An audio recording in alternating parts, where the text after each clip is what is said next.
Bab ketiga, kenapa jadi lebih tampan? Mereka pun berjabat tangan dan berkenalan. Sudah kenalannya? Ayo ke dalam Mas Ibas, aku obatin punggungnya. Selamulan. Kita nggak jadi keluar nih, balas Rio. Aku obatin Mas Ibas dulu baru keluar. Aku ganggu ya? Kalau kalian mau keluar aku pulang saja. Aku bisa kesini besok. Pangkas Ibas. Gak ganggu kok Mas, mari masuk. Lagi pula Mas Ibas itu perbannya udah 2 hari nggak diganti. Mereka pun masuk ke dalam klinik dan Mulan mengobati Ibas. Melihat Mulan mengobati Ibas, Rio sedikit cemburu karena Mulan terlihat senang dan sangat perhatian dengan Ibas. Dan juga Ibas punya wajah tampan yang diidam-idamkan para wanita. Punggungnya kenapa, Mas? Tanya Rio. Panggil saja Ibas. Sepertinya umur Anda lebih tua dari saya. Nggak sopan saja kalau aku panggil nama. Betul itu, tumben-tumbenan kamu sopan sama orang, selamulan sambil terkikik. Aku tuh sopan dan santun sama orang, kamu aja yang nggak tahu. Gerutu Rio. Aku terkena cairan tembaga panas, nggak sengaja ketumpahan di punggung, jawab Ibas. Oh, Anda kerja di pabrik depan? Iya. Rio masih memperhatikan Mulan yang sedang mengobati Ibas. Mas Ibas, kenapa masih kerja padahal lagi sakit? Kenapa nggak cuti saja? Tanya Mulan Ibas. Itu sudah jadi tanggung jawabku, nanti kalau aku libur nggak ada yang nganti. Bosnya Mas Ibas pasti galak ya, masak cuti sakit saja nggak boleh. Ibas hanya tersenyum mendengarkan perkataan Mulan. Dalam hati Ibas, bosnya kan aku berarti aku galak dong. Sudah selesai Mas. Mau aku pakaikan bajunya? Kata Mulan. Rio pun terbelalak mendengar perkataan Mulan. Biar aku saja yang pakaikan bajunya, tangkas Rio.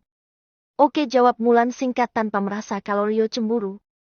Kemudian Rio pun membantu memakaikan baju Ibas. Terima kasih Mulan. Rio, kalau begitu aku pamit mau kembali ke pabrik. Ya sama-sama Mas, saya antar sampai ke depan, jawab Mulan. Tidak usah, saya bisa sendiri. Mulan tetap mengantarkan Ibas sampai ke depan klinik, Rio pun membuntuti mereka dari belakang. Sesampainya di depan klinik. Mas Ibas, ke pabrik naik apa? Aku jalan kaki, lagi pula dekat nggak jauh. Hati-hati ya Mas. Ibas hanya menganggukkan kepala dan pergi ke pabrik dengan berjalan kaki. Mulan masih memperhatikan Ibas dengan rasa iba kasihan ya, dia masih saja bekerja walaupun sakit. Mungkin keluarganya banyak yang harus dinafkahi makanya dia masih kerja. Ayo jalan, kenapa kamu malah mikirin dia sih? Kata Rio dengan sedikit kesal. Habis dia tampan. Jawab Mulan sambil tersenyum dan matanya indahnya tidak berpaling masih melihat Ibas yang sedang berjalan ke pabrik. Rio pun menggeleng-gelengkan kepala dan berkata, nggak salah dengar nih. Tumben banget kamu muji laki-laki. Seumur-umur baru kali ini aku dengar kamu muji laki-laki. Hah, udah ayo kita jalan, keburu siang, tangkas Mulan malu. Setibanya Ibas di pabrik dia langsung tidur karena merasakan sakit di punggungnya. Mas Ibas besok disuruh ke kota menemui Tuan, kata Seto. Oke, sekarang aku mau istirahat dulu, jawab Ibas. Baik Mas, saya permisi dulu, kata Seto sambil menutup pintu. Keesokan harinya Ibas memakai pakaian yang rapi, beda seperti hari-hari biasanya, terlihat lebih ganteng dan rapi. Mas, mobilnya sudah siap, mari kita berangkat. Ibas pun berjalan menuju ke mobil. Seto membukakan pintu mobil, silahkan masuk Mas. Di perjalanan Ibas melirik klinik Mulan dan ada tulisan dokter sedang keluar. Setelah itu beberapa meter dari klinik dia melihat ada gadis yang berjalan kaki yang dia kenali. Seto berhenti dulu. Baik Mas. Seto pun memberhentikan mobil tepat di samping gadis itu. Dan Ibas membuka kaca jendelanya. Mulan, mau kemana? Mulan pun kaget kenapa ada mobil berhenti dan bertanya kepadanya. Setelah itu dia menoleh ke arah mobil dan betapa terkejutnya dia karena ada pria yang sangat tampan di dalam mobil tersebut.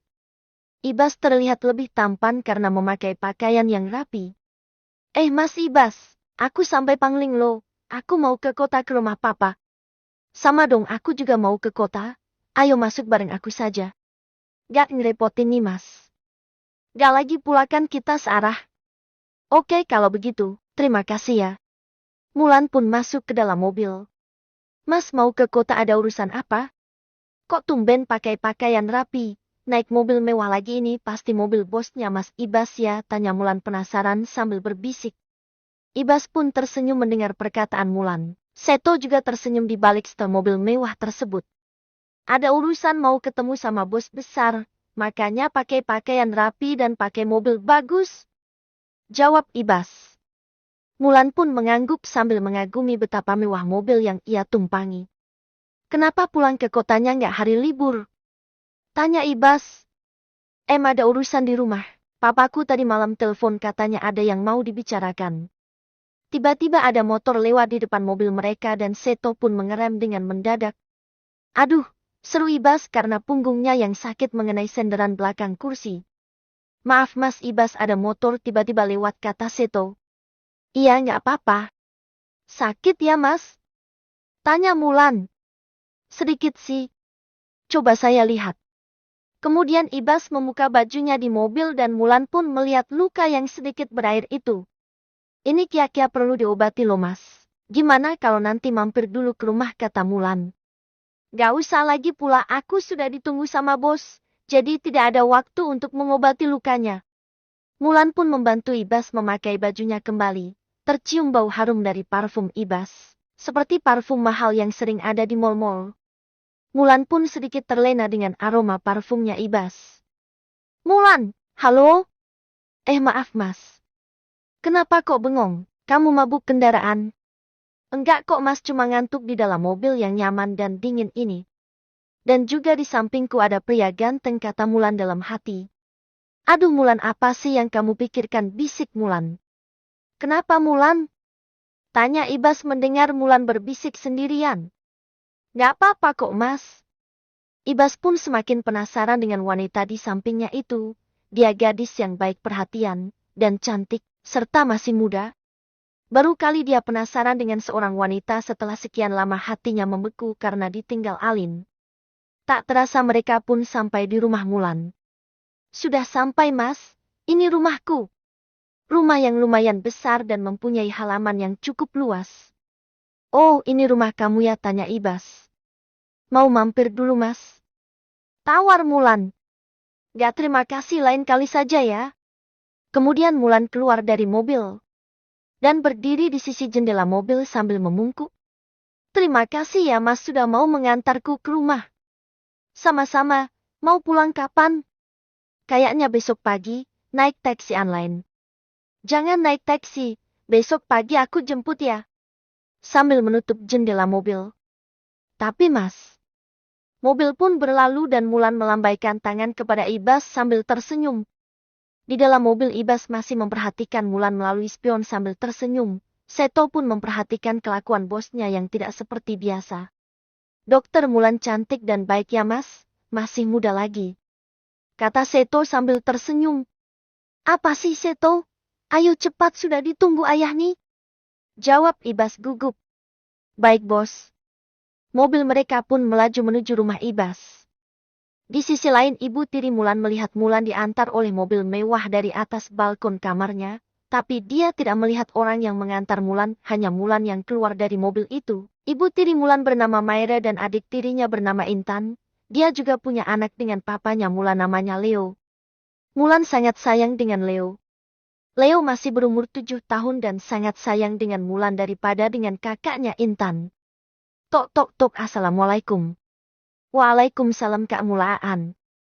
Teriak Leo sambil berlari memeluk Mulan. Hore, kakak pulang. Leo, apa kabar? Tanya Mulan. Baik Kak, Leo sekarang sudah bisa karate loh Kak. Oh ya, bagus dong. Entah kenapa Mulan merasa seperti ada hawa-hawa dingin yang merasuk ke tengkuknya. Ternyata ada tatapan dingin dari arah atas tangga, yaitu tatapan dari Mair, ibu tirinya.